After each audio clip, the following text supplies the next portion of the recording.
إلى خمس وقد أجلهم يوم عرفة فإنهم مكتوب كتابة سفريا يحمل شيئا أنه لأشهر الفاتحة. أعوذ بالله من الشيطان الرجيم. بسم الله الرحمن الرحيم. الحمد لله رب العالمين الرحمن الرحيم مالك يوم الدين إياك نعبد وإياك نستعين اهدنا الصراط المستقيم صراط الذين أنعمت عليهم غير الضالين المغضوب عليهم ولا الضالين آمين. أعوذ بالله من الشيطان الرجيم. بسم الله الرحمن الرحيم. Faslun hada faslun utawi iku pasal suci. Di sini yang kemarin kita sudah selesai satu pasal tentang bab ikhlas dan sidqun atau jujur, benar. Kemudian pasal di sini ini nanti tentang adab bagi orang yang qori juga orang yang membaca dan membacakan Al-Quran, dan juga orang yang mengajarkan Al-Quran. Ini mengajarkan dulu. Jadi nanti posisi di sini sebagai pengajar. Nah, nanti untuk yang belajar itu ada di belakang. Jadi sampai saat ini memposisikan diri sebagai pengajar Al-Quran. Bagaimana adab-adabnya untuk pengajar Al-Quran. Bismillahirrahmanirrahim. Wa yang bagilan prayoga apa ayat Allah yang qasida apa Allah yang qasida yen toh ora nejo sapa al-muqri wal qari, rujuk ini ngarep al-muqri wal qari. Ora nejo sapa al-muqri wal qari bihi kelawan qiraatul Quran. Tawassulan ing gawe tumeka ila gharadin marang sejo min amradid dunya saking pira-pira sejone dunia. Mimalin saking bondo auria saking utawa dadi pengarep. Awijahatin utawa pangkat dunia. Awir difain utawa ungguli ala aqranihi ing atase pira-pira kancane al-muqri wal qari. Ausana in utawa den alam indan nasi ing dalem sandinge menungso. Al-syarafi wujuhin utawa ngingokake pira-pira wajah. Al-syarafi wujuhin nasi utawa ngingokake pira-pira wajah menungso ilaihi maring al-muqri wal qari. Au nahmi dzalika utawa sepadane mengkono-mengkono malin ila akhirih. Wala yashinulan ora nyapuri sapa wala yashinulan ora nyapuri al-muqri'a ing wong kang macaake Al-Qur'an apa iqra'uhu macane al-muqri bitomain kelawan ngarep-ngarep firifkin ing dalam keuntungan. Firifkin ing dalam keuntungan yahsiluka hasil apa rifkin. Yahsiluka hasil apa rifkin lahu maring al-muqri. Mimpa diman saking sebagian wong yaqra'u kang maca sapa man alaihi ing atase al-muqri. Iku sawaun padha uga kana utawi perkara kana ana apa arifku keuntungan mau ana iku malan bondo au khidmatan utawa meladeni wa in qalalan senajan siti apa mau yahsulu arifun wa in qalalan senajan siti apa rifun. Walau kanalan senajan ono apa rifkun ono iku ala suratil hadiyati ing atase rupa hadiah. Allati laula qiraatuhu allati kang laula lamun ora laula qiraatuhu lamun ora ono apa qiraatuhu macane man alaihi ing atase al-muqri lama ahdaha yakti ora maringake hadiah ha ing qiraah ilaihi marang muqri. Qala dawu sapa Allah Ta'ala maka yuridu harsat dunya nuktihi minha. Man utawi sapane wong iku kana ana sapa man ana iku yuridu ngarepake sapa man harsat dunya ing keuntungan dunia nuktihi mongko paring ingsun hi ing man minha saking ad-dunya wa malan ora iku lahu kedue man fil akhirati ing dalam akhirat min nasibin utawi bagian. Asy-Syura ayat 20. Wa qala ta'ala dawu sapa Allah Ta'ala maka man utawi sapane wong iku kana ana sapa man ana iku yuridul ajilata ana iku yuridu ngarepake sapa man al ajilata ing dunia. Al-ajilata maksudnya agi-agi berdisegerakan, maksudnya menginginkan dunia. Ajalna mongko agi-agi ingsun lahu maraman fiha ing dalem al-ajilah ma ing perkara nasya'u kang ngarsakake ingsun ma ing perkara nasya'u kang ngarsakake ingsun liman kedue wong muridu kang ngarepake ingsun al-ayat surat Al-Isra ayat 18, potongan ayat dari surat Al-Isra ayat 18. Untuk paragraf ini maksudnya adalah seseorang al-qari maupun al-muqri ataupun al-qari, orang yang membacakan maupun yang membaca Al-Quran.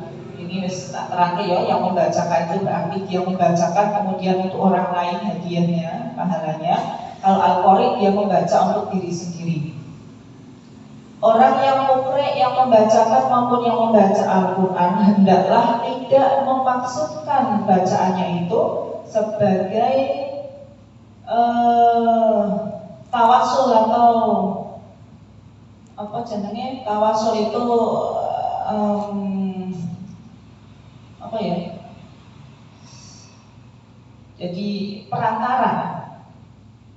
Jadi tidak memaksudkan bacaannya sebagai perantara untuk tujuan keduniaan.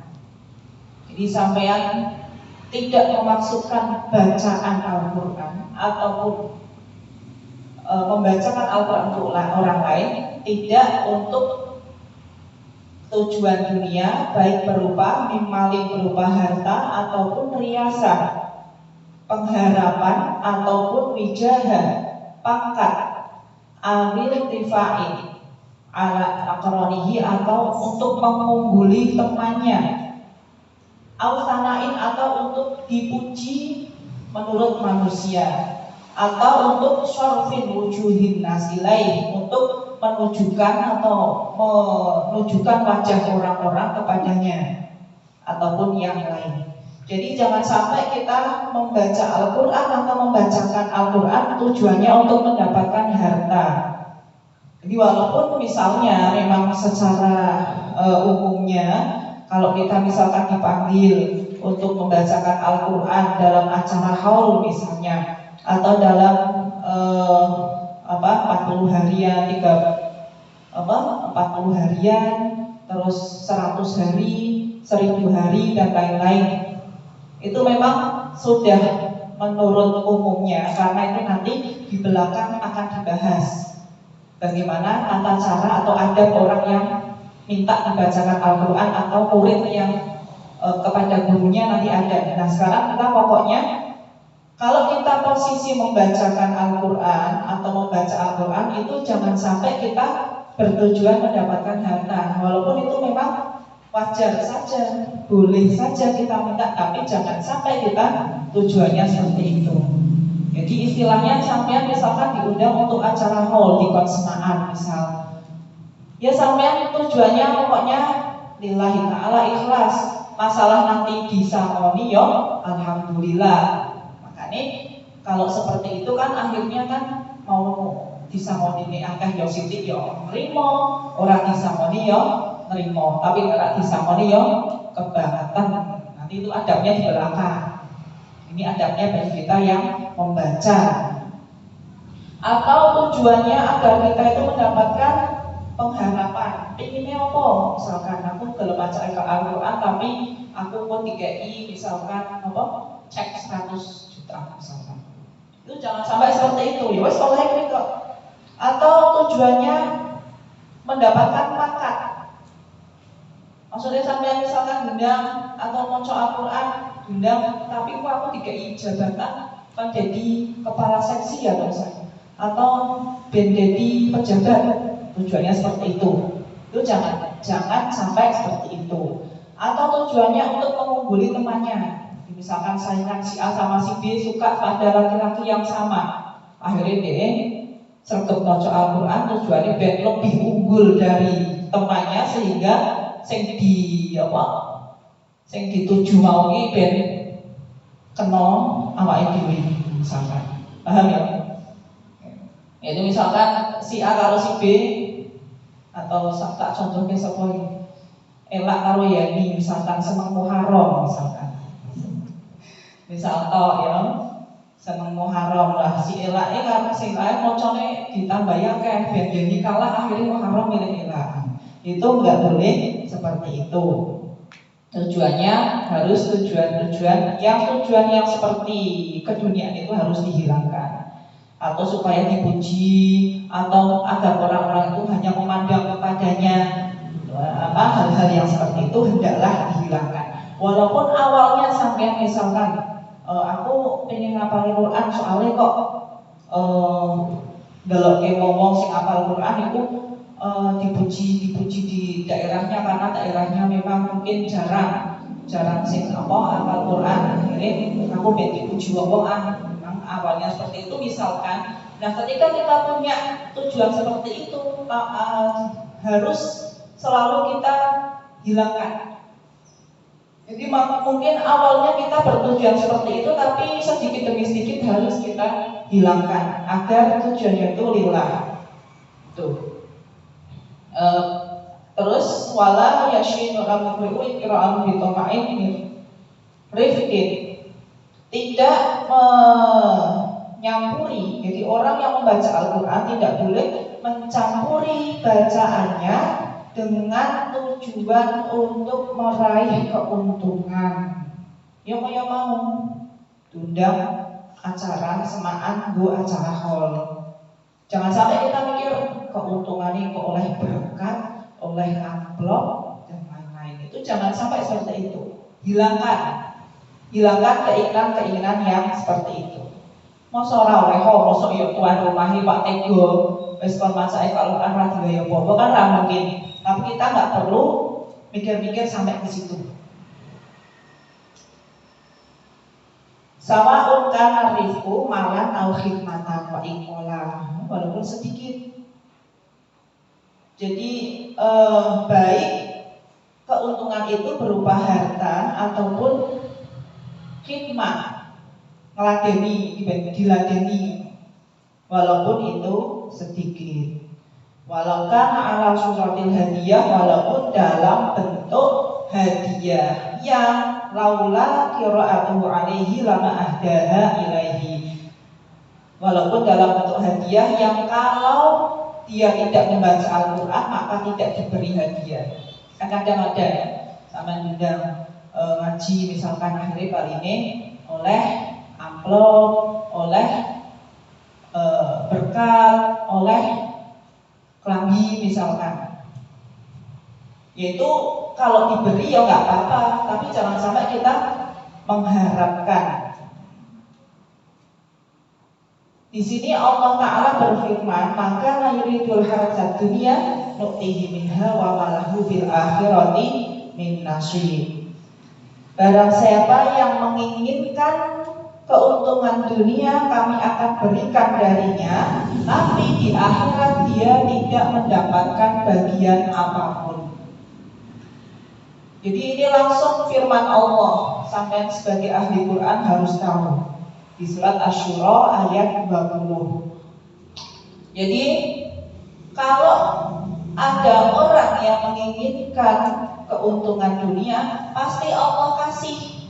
Tapi nanti di akhirat dia tidak dapat apa-apa. Sampai misalkan ngocok di Quran, tujuannya biar dapat amplop. Kadang ada orang undang, sampai tak undang ngocok Quran 40 hari, sampai 40 hari dari hari pertama sampai hari ke-40. Engkau tak samoni 5 juta. Sering aja seperti itu. Ya misalkan mau ngasih ya nggak apa-apa, tapi sebagai pembaca kita jangan sampai ngoconi 5 juta. Ngoco siji bayangane 5 juta. Ngoco loro bayangane 5 juta. Kalau seperti itu tujuan kita untuk dunia, ya pasti Allah kasih 5 juta itu ya sampean bakal oleh, tapi nanti di akhirat tidak dapat apa-apa. Maka pernah ada seorang ulama itu, jadi dikai keenaan kalau tidak salah Kiai Makhrus Ali kalau tidak salah.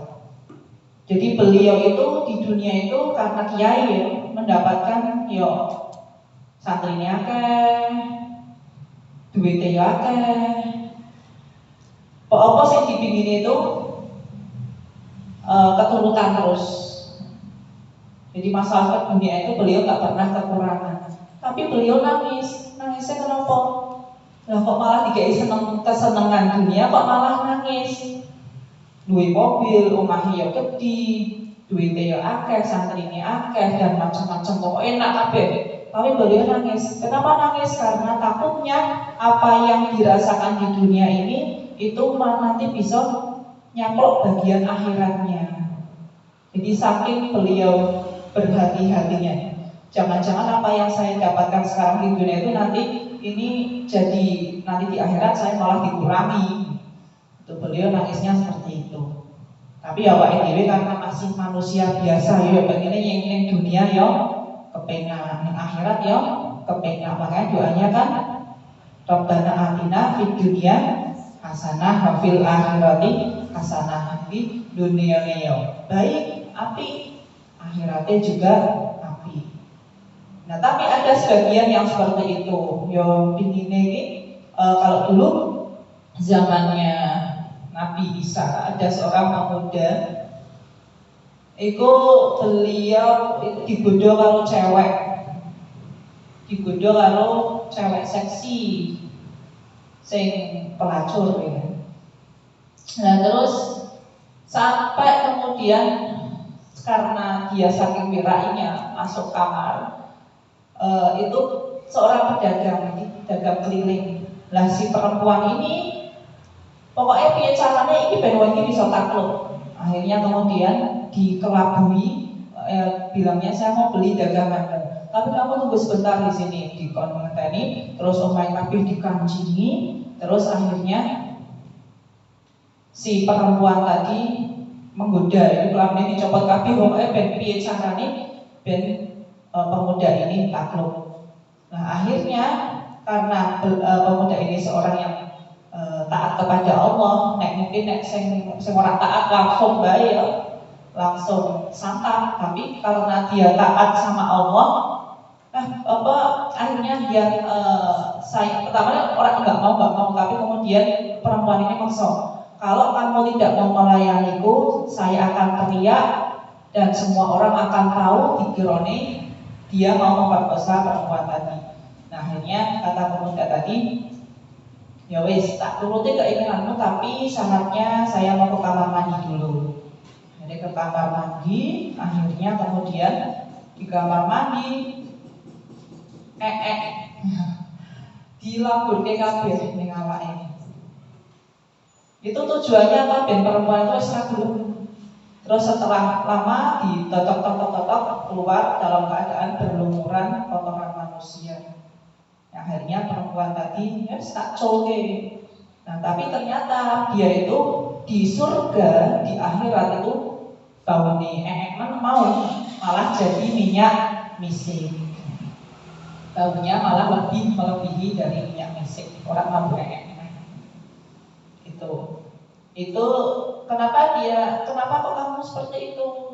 Karena saya pokoknya kebaikan saya itu tak minta di akhirat saja, di dunia saya nggak mau. Hanya dia seperti itu. Pokoknya apa yang jangan sampai bagian saya di akhirat itu dipotong karena saya di dunia itu minta keenakan di dunia. Itu kalau taraf orang-orang yang sudah tinggi. Ya, itu ya nggak apa-apa. Misalkan kita berdoa, bagian kok akhirat tak jaluk sini dunia, tapi ya usah nek jariku ya sekolah akhirat baik. Karena kenapa? Di dunia itu kan cuma sebentar, akhirat kan selamanya. Tapi misalkan sampean berdoa, apa yang di akhirat itu tak jaluk sih pengen di dunia, ya monggo, nggak apa-apa. Yang penting kita doanya itu di dunia dapat kebaikan, di akhirat dapat kebaikan. Tuh. Itu doa khusus untuk umatnya Nabi Muhammad, teman-teman terdahulu tidak ada. Doa ini Nabi Muhammad diajarkan kepada umatnya. Terus maka yuridul ajilah, ini firman Allah juga. Barang siapa yang menghendaki bersegera mendapatkan keuntungan di dunia, maksudnya ajar lahu fiha, maka kami akan segerakan di dalamnya manasya, apa yang kami kehendaki, lima nurid, bagi orang yang kami kehendaki. Jadi nek saya ingin neng dunia di pahalanya di jalan neng dunia, yang pasti Allah kasih, tapi ya nanti di akhirat dia tidak dapat apa-apa.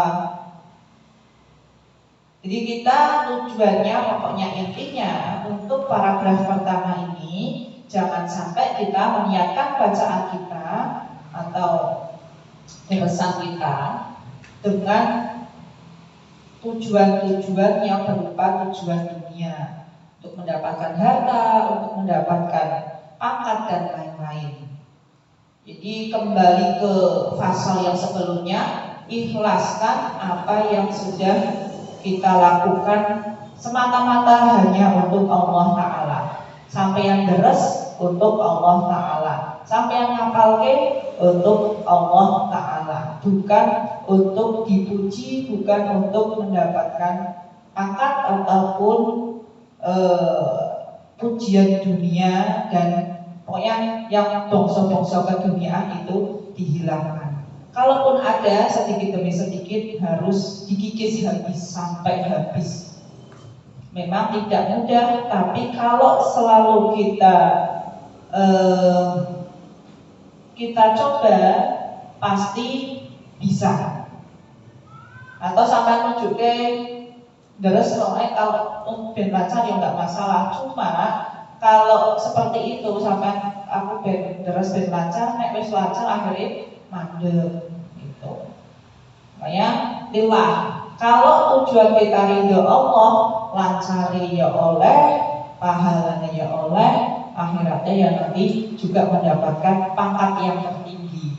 Gak penting kita di dunianya itu pangkatnya seberapa, itu gak penting. Yang penting akhirat nanti pangkatnya tertinggi berkat banyaknya bacaan Al-Quran kita. Wa'an Abi Hurairah radhiyallahu anhu qala, wallahu a'lam. Assalamualaikum warahmatullahi wabarakatuh. Kita tutup dengan doa kafaratul majlis. Bismillahirrahmanirrahim. Subhanakallahumma wa bihamdika asyhadu an la ilaha illa anta astaghfiruka wa atubu ilaik. Assalamualaikum warahmatullahi wabarakatuh. Waalaikumsalam.